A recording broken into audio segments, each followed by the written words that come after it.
with me Pitra Prabowo di 73 Playmaker, podcast yang bakal nemenin kamu dengan obrolan yang super duper substansial dan yang pasti nggak bakal kamu dapetin dimanapun kamu berada. Jadi selama ini ya, kain tradisional ini identik sama kesan kuno dan nggak banyak dipakai sehari-hari sama manusia-manusia kebanyakan ya. Jadi kain tradisional ini tuh terbatas, cuman dipakai di acara-acara tertentu ya pasti ya. Kain tradisional Indonesia dari waktu ke waktu seakan ini makin tertinggal dengan berkembangnya fast fashion. Selama ini banyak banget anak muda yang belum terlalu kenal dan memakai kain tradisional gitu ya. Pemahaman nilai, makna, dan cara pembuatan pun nggak banyak diketahui oleh generasi muda. Kita pengen tahu nih dari sudut pandang seorang fashion designer, gimana sih caranya bikin anak muda suka dan bangga pakai kain tradisional dalam gaya mereka sehari-hari.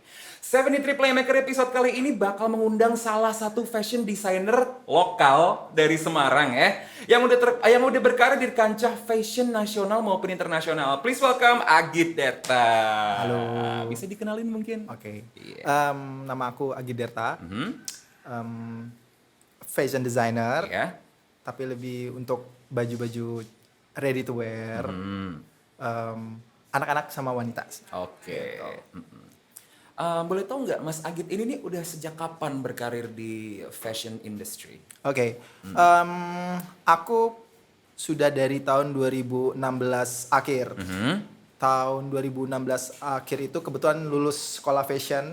Sekolah fashion terus untuk memutuskan untuk bikin bisnis sendiri gitu di dunia fashion, untuk baju-baju ready to wear seperti itu. Berarti udah kurang lebih sekitar 5 tahun. Sekarang 2016. Ya, 5 tahunan. Udah 5 tahunan, sudah sekitar 5 tahunan. Ya masih merintis sih sebenarnya. Dan terus semoga aja terus berkembang gitu. Oke. Dengar-dengar nih Mas Agit dulu kan kuliahnya kalau nggak salah di jurusan geologi ya? Iya benar. Kok bisa nyebrang jadi fashion designer gitu loh? Mulai kapan sih benar-benar tertarik buat yang namanya baju-bajuan gitu? Oke.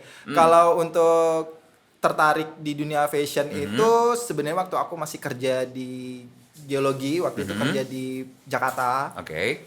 Tahun 2013-2014 kebetulan waktu itu iseng-iseng. Tapi kalau untuk gambar dan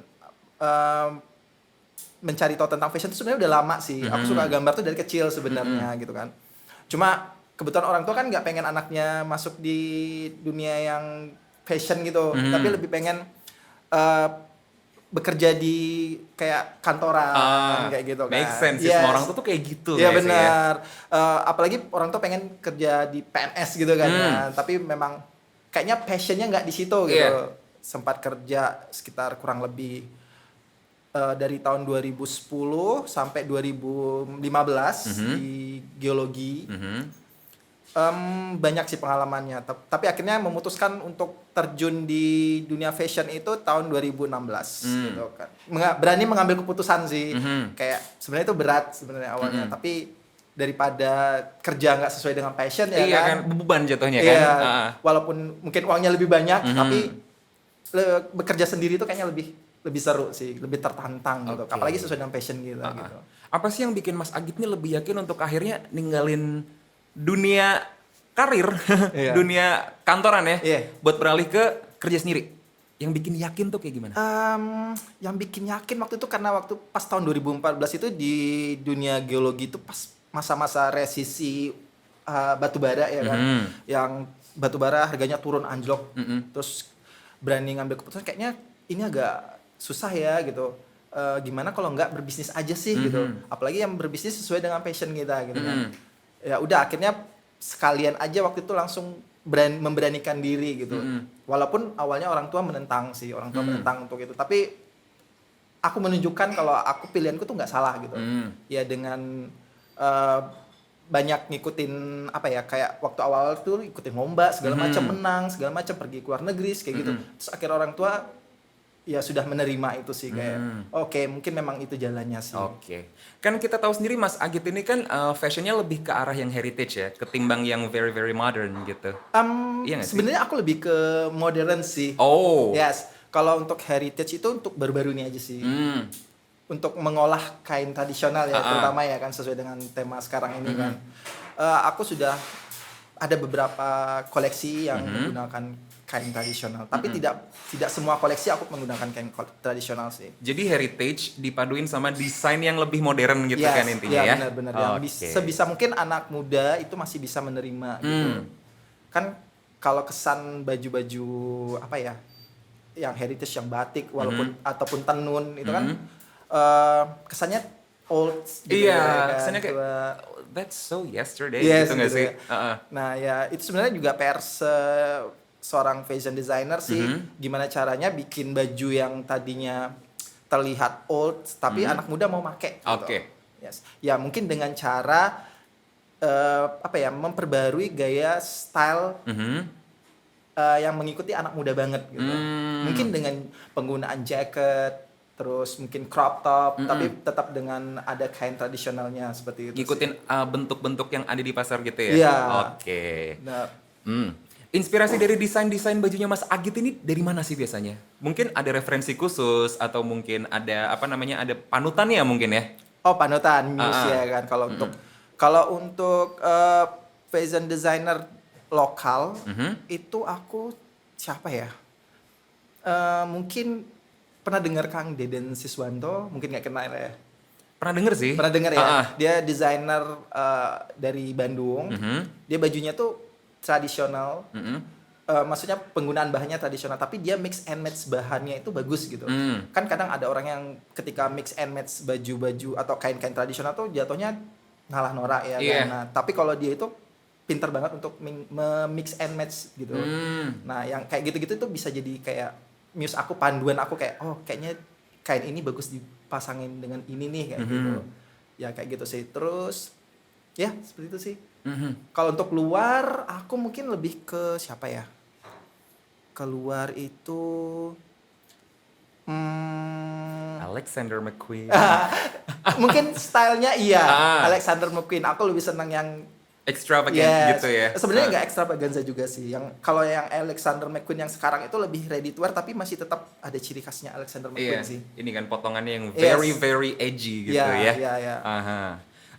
Boleh tau nggak sih kalau misalnya bikin baju ya, bikin pakaian cloth in general gitu, proses kreatifnya gimana? Proses kreatif. Boleh dikasih tahu mungkin? Proses kreatif itu kan kalau kita bikin suatu desain itu cari inspirasi sih. Inspirasi itu penting banget. Basic dari segala seorang fashion designer tuh kita harus punya inspirasi, mencari tema. Kayak kali ini aku pengen ngeluarin baju apa sih gitu. Tapi tetap dengan gaya kita gitu. Untuk zaman sekarang itu untuk dikatakan originalitas itu susah sih. Iya. Karena hampir semua orang, apalagi fashion designer itu pernah buat gitu. Tapi tergantung kembali lagi ke kita gitu.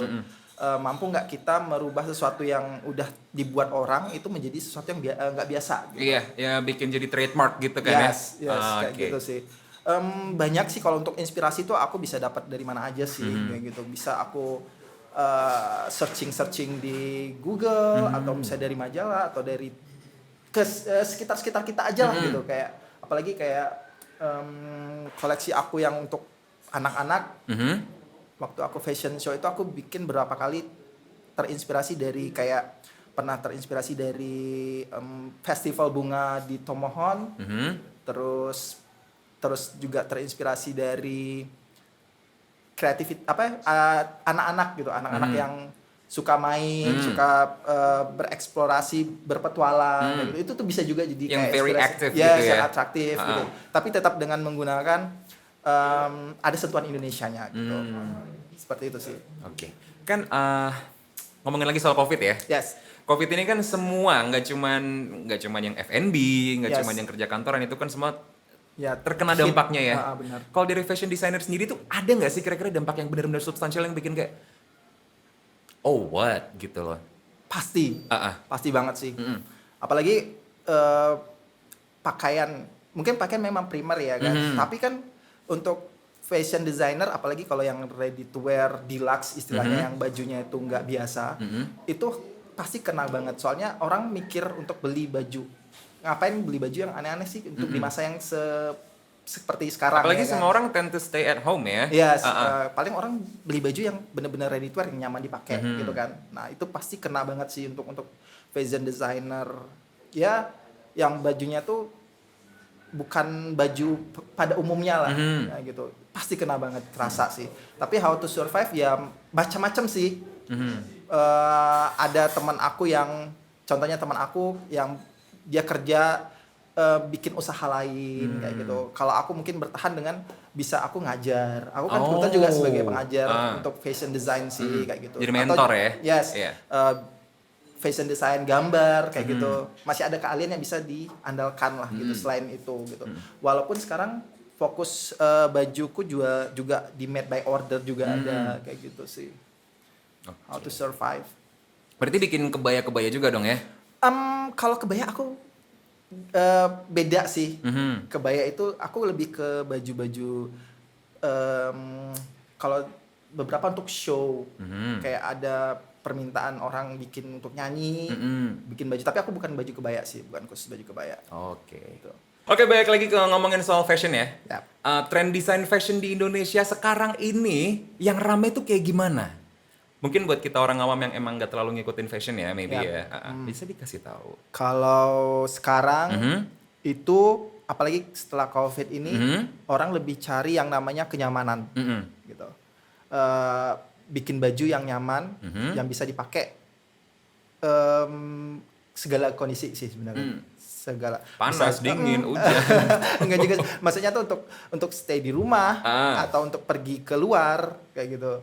Bisa dipakai gitu. Kan beberapa kali aku pernah lihat orang ke mall atau kemana gitu pakai baju yang mungkin baju kayak piyama tapi tetap stylish gitu. Itu kembali lagi gimana cara kita men-styling supaya baju itu tidak terlihat seperti baju tidur kayak gitu ya kan. Ada orang pakai baju tidur ke mall ya, berani. Ada. Berani dia. Berani. Pernah lihat seperti itu sih. Tapi cara kita men-styling aja sih supaya tidak terlihat itu seperti baju tidur. Oke. Dalam desain baju yang dibuat sama Mas Agit ya, seberapa banyak sih porsi unsur vintage atau heritage yang dipakai? Mungkin dari kain atau dari elemen lain? Mungkin ada certain kind of mixture yang mungkin kita nggak pernah kepikiran sebelumnya gitu. Oke. Kalau untuk koleksi anak-anak itu tahun 2017 aku pernah bikin menggunakan kain batik. Tapi batiknya aku mix sama kain fabric lain, fabric yang mungkin polos. Tapi supaya tidak terlihat terlalu jadul, apalagi untuk anak-anak ya. Kalau anak-anak pakai batik mungkin bisa jadi lucu kalau desainnya ya, tergantung desainnya. Tapi kan bagaimana caranya kain batik itu tidak terlihat jadul. Nah, dengan cara memix dengan bahan-bahan yang lain, terus kombinasi pemilihan warna juga harus tepat. Karena kan kalau kita tidak bisa mengkombinasikan warna batik kan full color ya kadang ya kan. Ada yang full color, ada yang warnanya tertentu yang mungkin biru putih. Nah, itu gimana cara kita memix kain tradisional sama kain yang lain dari tradisional supaya terlihat tidak norak sih, seperti itu. Makanya kalau misalnya beberapa yang aku punya ya, batik atau kain itu kan dibikinnya paling standar ya. Iya. Walaupun banyak banget motifnya macam-macam dan kadang tuh batik nggak sama satu sama lain kan. Tapi tetap ngeliatnya kayak Iya benar sih. bosen Benar gitu loh. bosan. Gini. Kalau kita batik itu mungkin kalau untuk mengikuti pasar nasional lah ya, global lah ya kan. Kita bisa bikin yang namanya pattern dari batik itu sesuai dengan kalau kita punya kerjasama sama pengrajin batik. Kebetulan koleksi aku yang terakhir tahun 2020 kemarin itu untuk capsule collection aku mungkin lebih ke resort ya, resort collection. Itu aku menggunakan kain batik kebetulan kerjasama sama pembatik dari Semarang. Di mana itu pembatik Semarang? Teman aku tuh punya batik namanya Olive Wastra Batik. Dia itu khusus batik-batik Semarang. Sebenarnya nggak khusus batik Semarang aja, tapi kita bisa request motif gitu. Kebetulan waktu pas koleksi terakhir itu aku pengen bikin batik yang nggak pada umumnya motifnya ya kan. Nah, dia punya yang namanya motif daun jarak, terus motif apa lagi kemarin terakhir itu ya, pecahan kaca, dia bisa bentuk kayak mozaik kayak gitu. Terus seamless sih, Tessellation gitu yes, ya. bukan kalau batik-batik yang sekarang pada umumnya itu kan motifnya kayak motif-motif yang sering dibuat ya Iya, kayak kan, di diulang-ulang recycle ya gitu kan. Nah kalau temen aku tuh bisa bikin batik on request gitu. Gitu. Jadi kayak aku pengen batik kayak gini nih gitu. Kayak motif beras utah, tau kan? Nah, Orzo pasta. ya kayak gitu. Jadi kesannya itu kayak nggak batik, tapi itu batik gitu loh. Jadi walaupun kamu bikin kemeja dengan motif yang kecil terus seamless, itu menurutku oke sih ketimbang motif yang gede-gede yang eh, terlalu terlihat batik kayak gitu. Itu yang bikin orang agak malas pakai batik, apalagi khususnya yang muda ya kan. Iya. Karena aku personally juga bukan orang yang terlalu senang pakai batik, tapi aku bagaimana caranya supaya aku juga senang gitu. Iya. Nah, aku mulai bikin batik yang sekiranya aku mau pakai dulu. Mungkin kalau akunya mau pakai, mungkin aku bisa jual kayak Iya. gitu. Karena kalau misalnya bikin sesuatu, kalau misalnya kita sendiri nggak terlalu suka, mau dilempar keluar pun juga kayak nothing kan ya. Iya, benar banget, Iya kan? benar banget. Nah, kayak dilihat-lihat di sosial media ya, apalagi di TikTok, di Instagram gitu-gitu Ya. kan ada banyak banget yang anak-anak sekarang, let's say mbak-mbak, mas-mas gitu, suka banget pakai kain Ah, gitu. iya, Iya kan? iya, Dijadiin ini apa namanya? Skirt Iya. atau mungkin dijadiin hoodie and Iya. stuff like that gitu. Di JFV 2020 itu kan sempat dikampanyein ya. Yes. Biar para Gen Z atau mungkin beberapa milenial itu ya lebih mencintai kain tradisional. Ya. Sebagai seorang fashion designer, kiat apa yang Mas Agit lakuin biar bikin kain tradisional ini tuh jadi sesuatu yang keren ya, buat dipakai dan mematahkan kesan kuno? Itu tadi. Aku berusaha sebisa mungkin bikin baju batik itu yang stylenya tuh lebih ke anak muda. Kayak mungkin jaket. Mungkin beberapa orang suka memix and match kain batik tapi tabrak warna. Yang mungkin banyak tuh sekarang. Iya kan, Iya. tabrak warna, tabrak motif. But it's okay, itu kembali ke selera sih, kembali ke selera. Tapi kalau kita untuk selera umumnya, orang pasti agak sulit sih mau pakai baju itu yang terlalu banyak motif, terlalu tabrak warna. Nah, mungkin gimana cara kita mengkomposisikan warna lebih enak dipandang, terus penggunaan motifnya tidak terlalu besar kayak gitu. Mungkin bisa buat jaket bomber tapi motif batiknya lebih yang kekinian kayak gitu. Nah, kayak gitu. Dengan cara aku bekerja sama dengan temen aku tadi itu juga bisa sih seperti itu. Atau mungkin orang-orang sekarang kan lebih suka, mungkin ada beberapa orang yang lebih suka yang rame gitu ya. Ada. Tapi kebanyakan orang kan memilih buat pakai baju yang kira-kira lebih tone down. Ya, Iya kan? ya. Warna-warna yang bisa lebih diturunin lagi Iya, sih gitu. Jangan terlalu pop up banget warnanya. Itu sebenarnya kembali ke selera sih. Iya. Nggak bisa dipaksain juga. Tapi kalau untuk secara general pasti orang seneng yang warnanya lebih tone down sih menurut aku. Oke. Buat tahun 2021 sekarang nih ya, sama mungkin let's say proyeksi ke 10 tahun ke depan ya, kira-kira fashion designer yang mengedepankan unsur tradisional, heritage, vintage gitu-gitu tuh bakal naik lagi atau mungkin kayak bergeser sama tren-tren yang baru nantinya? Mungkin Dari proyeksi Mas Agit sendiri pasti. Oke, kalau untuk Indonesia sendiri, menurut aku masih bertahan sih untuk tradisional itu, kayak gitu. Nggak pernah mati nggak sih? Iya, nggak bakal sih menurut aku ya. Iya. Karena juga ini aku pernah lihat desainer luar, aku lupa merek apa ya. Dia udah terkenal sih, tapi dia menggunakan kain endek Bali. Christian Dior kalau nggak salah, aku lupa. Versace juga pernah nggak sih? Iya pernah, pernah. Nah kayak gitu. Yang baru-baru ini dia kerjasama sama pengrajin endek dari Bali gitu. Dia buat koleksi yang benar-benar pure kain tradisional endek gitu. Nah kita kalau lihat desainnya orang luar itu gimana ya? Potongan bajunya itu lebih modern yang mungkin seperti crop top, terus skirtnya tuh yang nggak jadul, Atau mungkin terus skin tight dress ya, gitu-gitu. terus mungkin outernya yang lebih kekinian kayak gitu-gitu. Nah, yang kayak gitu-gitu sih yang harusnya kita adaptasi ke Indonesia sih. Karena sekarang kalau dilihat, apalagi kalau aku lihat anak-anak muda yang baru lulus sekolah fashion itu biasanya ego mereka tuh gede banget sih.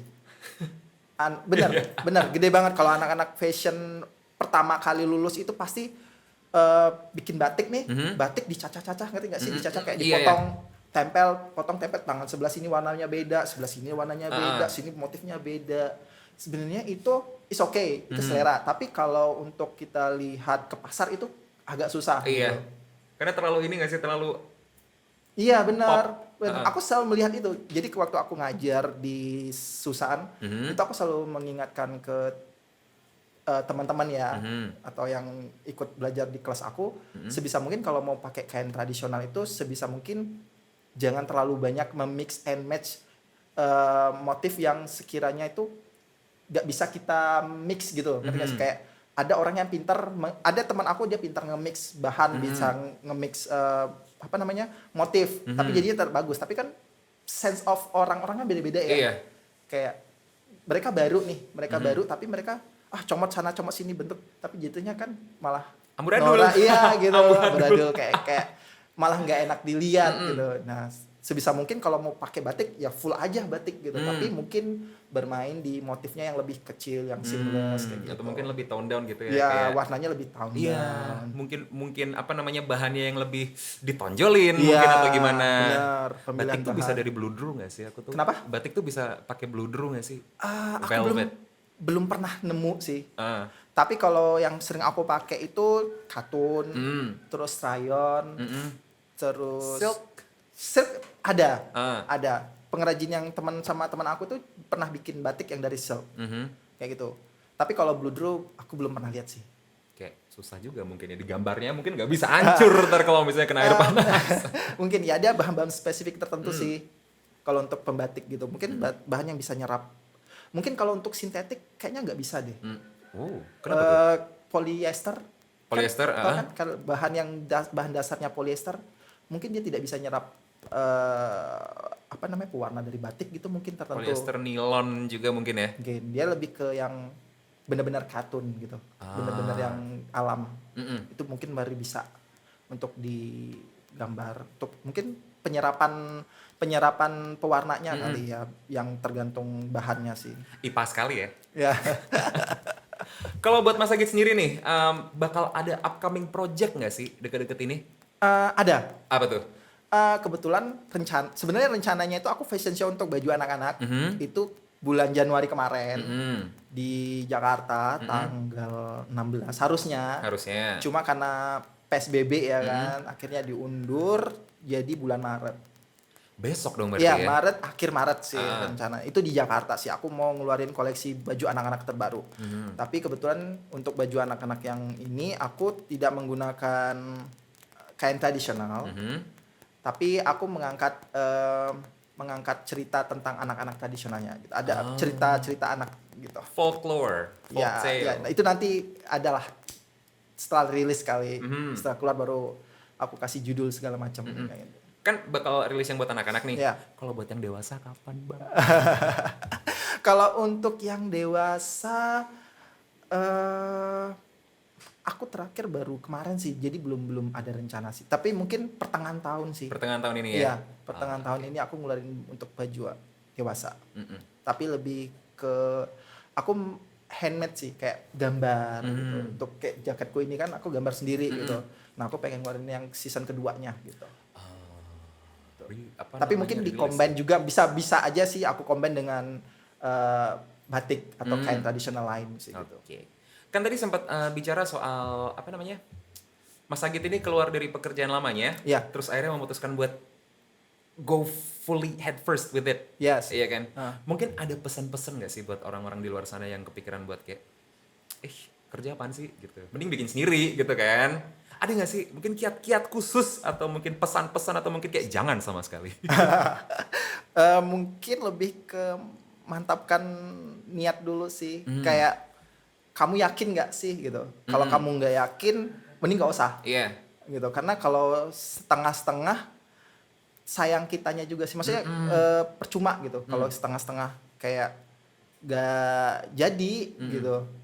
Mantapin diri aja dulu sih. Yakinin kalau memang udah 100% yakin, lakuin gitu.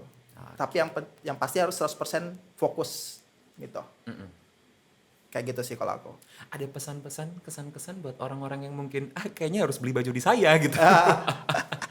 Mungkin buat anak muda nih, karena memang targetku kan sebenarnya anak muda ya. Apalagi koleksiku yang terakhir yang tahun 2020 bulan Juli kemarin. Itu kan memang targetnya tuh buat anak muda yang pengen tampil beda. Yang kekinian lah, yang pengen ada sentuhan artnya, ya bisa lah gitu, kontak aku gitu. Baru nomor teleponnya ya. Mana tahu ya kan. Mungkin jaket-jaket yang jarang orang punya gitu. Mungkin bisa dikasih tahu ini plugnya Mas Agit bisa dikontak di mana aja. Mungkin di Instagram sih, aku jualan di Instagram di Agiderta Gafar atau di GYD_Agiderta. Di situ ada koleksi-koleksi aku sih. Oke. So to top it all up ya, mungkin ada pesan-pesan buat ayo anak muda gitu ya. Pakai batik, lestarikan apa yang ada ya, budaya ya. Ya. Lestarikan produk-produk Indonesia. Ada mungkin pesan-pesan dari Mas Agit sendiri? Kesan kalau untuk anak muda yang sekarang yang mau pakai batik gitu ya. Sebenarnya gini, kalau mau dilihat kayak tadi pernah bilang ada yang konten di TikTok yang pakai kain-kain gitu ya kan. Sebenarnya tuh kain songket gitu-gitu. Kayak dia jalan di mana photoshoot segala macam di jalan pakai batik. Sebenarnya bisa anak muda itu menggerakkan itu kalau ada penggeraknya gitu. Kayak suatu komunitas yang mau menggerakkan mau anak muda pakai kayak batik.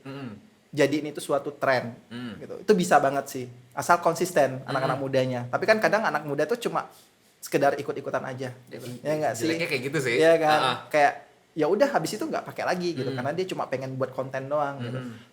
Tapi sebenarnya tuh bisa kalau ada yang menggerakkan gitu. Kayak komunitas tertentu yang bisa menggerakkan orang mau tetap pakai batik gitu. Nah, kebetulan aku juga bergabung di komunitas fashion yang memang motonya itu sarung is my new denim. Kayak yes, jadi kayak dia di hari-hari tertentu dia pakai batik atau pakai kain tradisional, bukan batik aja, bisa songket, bisa tenun dengan menggunakan jadiin kayak sarung kayak gitu. Nah, iket gitu ya. Ya. Itu salah satu contoh menggerakkan orang mau pakai kain tradisional. Nah, dan juga kembali lagi kalau untuk di pakaian, itu bisa pakai dengan cara kita menyesuaikan style yang lebih kekinian kayak gitu. Kayak kita bikin batik yang lebih kekinian itu tugasnya desainernya sih kayak gitu. Atau dengan menggunakan aksesoris tradisional yang lebih apa ya? Bisa dipakai untuk sehari-hari. Contohnya kayak aku pakai tas gini yang pakai tenun. Nah, kayak gitu. Itu tuh bisa gitu. Dan orang pasti senang sih. Kayak mungkin lebih nggak yang cuma kayak batik untuk kekondangan kayak gitu. Seperti itu sih. Tuh, buat anak-anak ya, buat anak-anak yang masih hidup ataupun yang udah nggak punya semangat hidup ya. Kalau misalnya kalian masih punya semangat hidup, cintailah produk-produk Indonesia kalau kata abang-abang di TV. Pokoknya terus lestarikan budaya Indonesia. Gue Pitra Prabowo, cabut.